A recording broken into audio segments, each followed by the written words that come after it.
বঙ্গবন্ধুর কন্যা মাননীয় প্রধানমন্ত্রী শেখ হাসিনা। আমি আপনার জন্য মামুনুল হক শাইখুল হাদিসের সন্তান এই যুগে সেই ভূমিকা পালন করতে চাই। আমি আপনাদেরকে একটা হাদিস শোনাই। আমার এই হাদিস ওলামায়ে কেরাম বিশেষভাবে শুনবেন। আমার এই হাদিস, আমার আজকের বক্তব্য শাসক বর্গের ঘনিষ্ঠ ব্যক্তিবর্গ যারা আছে তারা শুনবেন, লক্ষ্য করবেন, বুঝবার চেষ্টা করবেন। আমাকে পছন্দ না হলে যেই হুজুর পছন্দ হয় সেই হুজুরের কাছ থেকে হাদিসের ব্যাখ্যা শুনে নেবেন। হযরতে আমিরে মুআবিয়া রাদিয়াল্লাহু তাআলা আনহু তিনি একবার জুমার দিন খুতবা দিতে দাঁড়িয়ে একটা কথা বললেন আল মালু মালুনা ওয়াল ফাইউ ফাইউনা। দেখো, এই যে রাজ্য ধনভাণ্ডারের যে মাল, সেটা আমার মাল, আমাদের সম্পদ। এই গনিমত, এটা আমাদের সম্পদ। আমরা যেভাবে ইচ্ছা সেভাবে বন্টন করব। প্রথম জুমায় হযরত আমিরে মুআবিয়া এরকম একটা ঘোষণা দিলেন, সম্পদ আমার, এই রাষ্ট্রীয় ধনভাণ্ডার আমার, আমার যেভাবে ইচ্ছা আমি সেভাবে বন্টন করব। কেউ কোনো কথা বলল না। আমিরে মুআবিয়া জুমার দিন চলে গেলেন। পরের জুমায় তিনি আবার দাঁড়িয়ে গেলেন, আবার একই ঘোষণা দিলেন, আল মালু মালুনা ওয়াল ফাইউ ফাইউনা। রাষ্ট্রীয় ধনভাণ্ডারের মাল, এটা আমার ইচ্ছা, যেভাবে ইচ্ছা সেভাবে বন্টন করব। 2 দিন বললেন, কোনো কথা নাই, কোনো প্রতি উত্তর নাই। আমিরুল মুমিনিন হযরতে মুআবিয়া রাদিয়াল্লাহু আনহু চলে গেলেন। তৃতীয় জুমায় আবার একই কথা বললেন যে আল মালু মালুনা ওয়াল ফাইউ ফাইউনা। এটা তাবরানির মধ্যে এবং মুআজামে তাবরানি, মুসনাদে আবু ইয়ালার মাধ্যমে, সহিহ সনদের মাধ্যমে ঘটনা বর্ণিত। তৃতীয় জুমায় একই ঘোষণা দিলেন আমিরে মুআবিয়া, সম্পদ আমার, রাষ্ট্রীয় ধনভাণ্ডার আমার, ইচ্ছা যেখানে ইচ্ছা সেখানে ব্যয় করব। তৃতীয় জুমায় এই কথা বলার সাথে সাথে একজন সাধারণ মুসল্লি দাঁড়ায় গেল, দাঁড়ায় বলল, না, সম্পদ রাষ্ট্রপতি আমিরুল মুমিনিন বাইতুল মালের সম্পদ আপনার একার নয়, রাষ্ট্রীয় ধনভাণ্ডারের সম্পদ আপনার একার নয়। এ সম্পদ গোটা মুসলিম বিশ্বের সমস্ত নাগরিকদের। যেখানে নাগরিকদের স্বার্থ হবে, যেখানে জাতির স্বার্থ হবে, সেখানে ব্যয় করতে হবে। নিজের ইচ্ছা এবং খেয়াল খুশি মতো ব্যয় করবার কোনো অধিকার আপনার নাই। হযরত মুআবিয়া তৃতীয় জুমায় যখন ওনার এই বক্তব্যের প্রতিবাদ হলো, তিনি বসে পড়লেন। হযরত মুআবিয়াকে তো চিনেন, মুসলিম বিশ্বের প্রতাপশালী শাসক। হযরত ওমরের যুগ থেকে, হযরত ওসমানের যুগে, হযরত আলীর যুগে দীর্ঘ সময় মুসলিম বিশ্বের গুরুত্বপূর্ণ এলাকার ধারণকর্তা ছিলেন। এরপরে তো তিনি নিজেই শাসক হলেন। সেই আমিরে মুআবিয়া দোর্দণ্ড প্রতাপশালী, মুসলিম বিশ্বের অন্যতম রাজনৈতিক প্রজ্ঞাবান ব্যক্তিত্ব। হযরত মুআবিয়া এই ঘটনার সঙ্গে সঙ্গে বসে পড়লেন, ঘরে ঢুকে গেলেন, নিজের খাস কামরায় ঢুকে ওই যুবককে ডেকে পাঠালেন, যুবককে ডাক দাও। গোটা মসজিদের মানুষ থরথর করে কাঁপতেছে, না জানি কি হয়। যুবককে তলব করে নিয়ে গেলেন আমিরে মুআবিয়া। তার বক্তব্যের মুখের উপর প্রতিবাদ করা হলো। সবাই অপেক্ষমান, কি বলে আমির, মুসলমানদের আমিরুল মুমিনিন কি বলে শুনবার জন্য। হযরত মুআবিয়া রাদিয়াল্লাহু আনহু ডেকে বললেন, দেখো, আমি 3 দিন পর পর একই কথা বলেছি। প্রথম 2 দিন আমার কথার কোনো প্রতিবাদ মুসলিম জাতির মধ্য থেকে হয়নি। আমি ভয়ে আতঙ্কিত হয়ে পড়েছিলাম, ভীত সন্ত্রস্ত হয়ে পড়েছিলাম যে হায় কি অবস্থা। আমার শুধুমাত্র আল্লাহর নবীর এই হাদিস মনে পড়তেছিল যে এমন একটা জাতি আসবে, সে জাতির শাসকরা যখন অন্যায় কথা বলবে, জাতির মধ্য থেকে সে অন্যায় কথার শুদ্ধ দেওয়ার মতো, সেই অন্যায় কথার প্রতিবাদ করবার মতো কোনো লোক হবে না। যখন এই সময় আসবে, সেই শাসক এবং শাসিত, সেই সরকার এবং তার জনগণ আল্লাহ পাক জাহান্নামের মধ্যে শুয়োর আর বানরের মতো লাঞ্ছিত করে ওদেরকে জাহান্নামে নিক্ষেপ করবে। সায়াদখুলুনা জাহান্নামা কিরাদাতান খাসিরিন। তারা নিষ্কৃষ্ট বান্দরের মতো লাফায়ে লাফায়ে জাহান্নামে পড়বে। যখন আমি অন্যায় কথা বললাম, আমি যখন মুসলমানদের আমির হয়ে এই স্বৈরাচারী কথা বললাম যে সম্পদ আমার, আমি যখন বললাম মুসলিম রাজ্যের বাইতুল মাল সরকারি ধনভাণ্ডারের সম্পদ আমি যাকে ইচ্ছা তাকে দিব, যেভাবে ইচ্ছা সেভাবে বন্টন করব, 2 দিন এ কথা বলার পর কেউ যখন আমার প্রতিবাদ করলো না, আমি ভয়ে ভীত সন্ত্রস্ত হয়ে পড়েছিলাম যে না জানি আমি সেই সম্প্রদায়ের অন্তর্ভুক্ত হয়ে গেলাম যারা লাঞ্ছিত হয়ে জাহান্নামে যাবে। আজ যখন তুমি প্রতিবাদ করলে হৃদয়টা আমার প্রশান্তিতে ভরে গেল। হে যুবক, আমি তোমার কৃতজ্ঞতা আদায় করি, কারণ তুমি আমার অন্যায় কথার প্রতিবাদ করে প্রমাণ করে দিয়েছো মুসলমান জাতি এখনো পথভ্রষ্ট হয় নাই। বঙ্গবন্ধুর কন্যা মাননীয় প্রধানমন্ত্রী শেখ হাসিনা, আমি আপনার জন্য মামুনুল হক শাইখুল হাদিসের সন্তান এই যুগে সেই ভূমিকা পালন করতে চাই।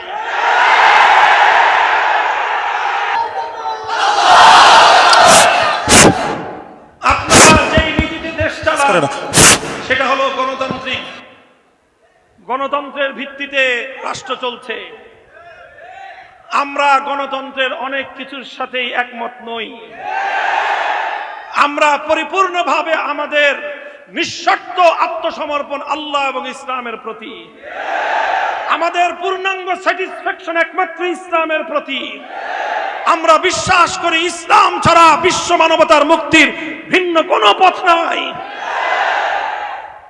গণতন্ত্র বলেন, সমাজতন্ত্র বলেন, তন্ত্রমন্ত্র দিয়ে বিশ্ব মানবতার মুক্তি সম্ভব নয়। ইসলামী বিশ্ব মানব জাতির মুক্তির একমাত্র মূল মন্ত্র।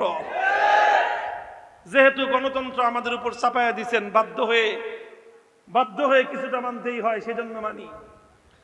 তবে গণতন্ত্রের মধ্যে অনেক কিছুই আছে কুফুরি কথা, কিছু আবার ভালো কথাও আছে।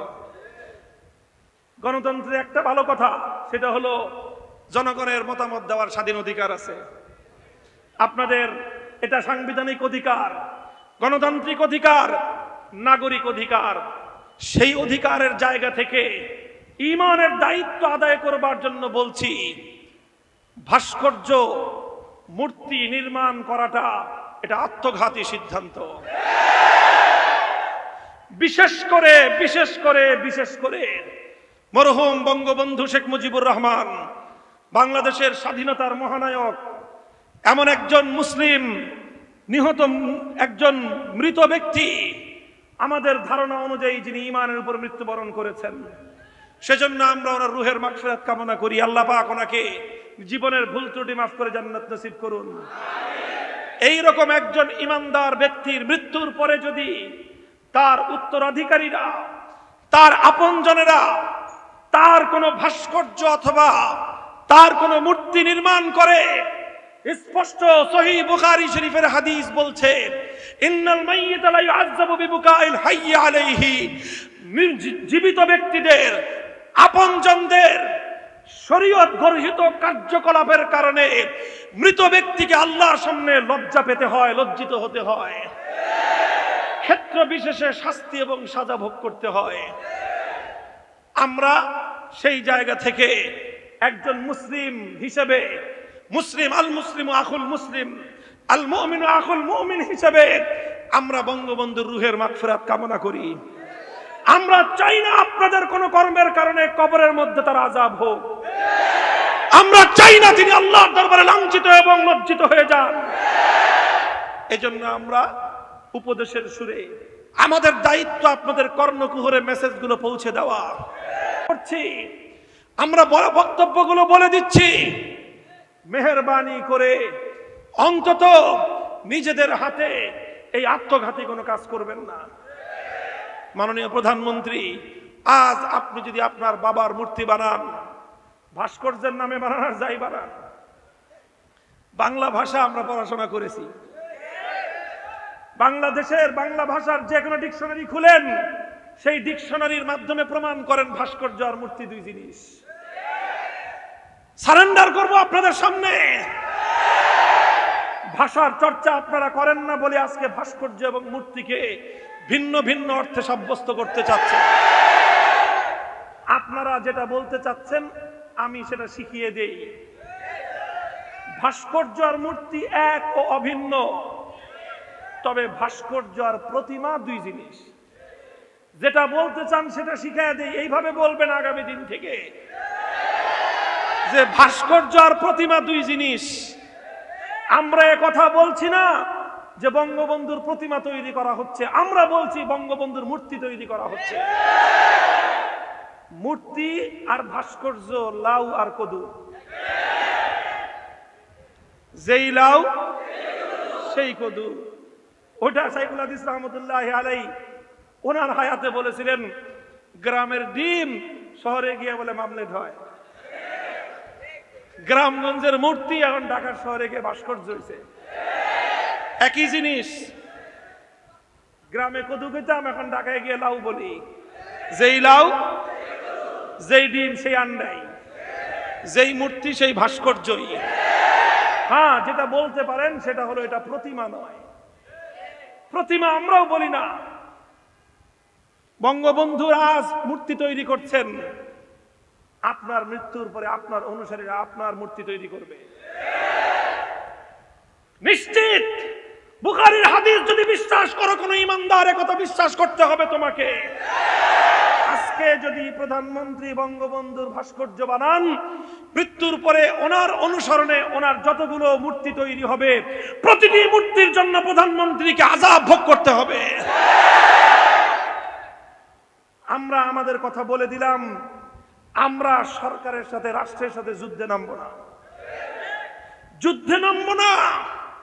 তবে এতটুকু বলবো, আমরা আপনাদের প্রতি যদি আল্লাহর কোরআনের বিরুদ্ধাচরণ করেন, মুসলমানদের ঐতিহ্যকে ধ্বংস করে মসজিদের শহরকে যদি মূর্তির শহর বানান, আপনাদের সঙ্গে আমাদের চূড়ান্ত ঘৃণার সম্পর্ক কায়েম হবে।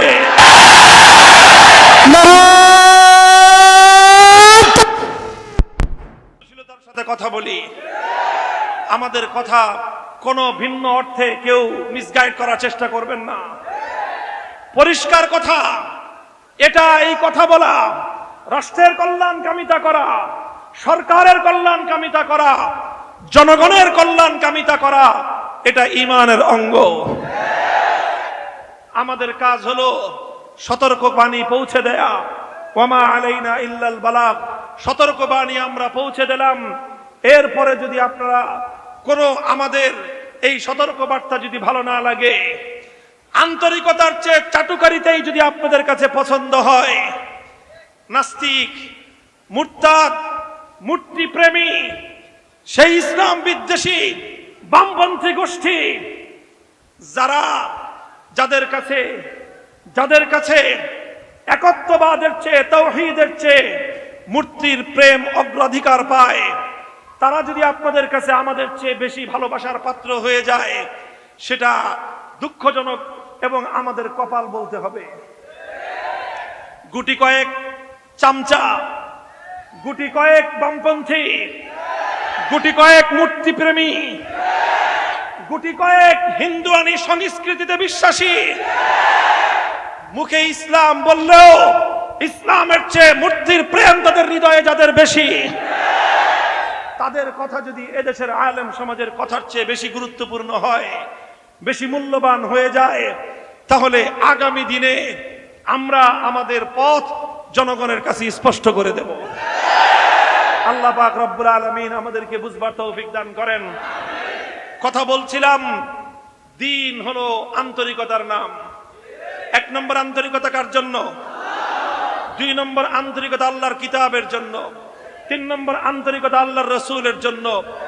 4 নম্বর আন্তরিকতা হলো মুসলিম শাসক বর্গের জন্য। 5 নম্বর আন্তরিকতা হলো সাধারণ মানুষের জন্য। জনগণের জন্য যেটা কল্যাণ হবে সেটা আমরা বলে দিব, মানুষের জন্য যেটা কল্যাণ হবে আমরা বলে দিব।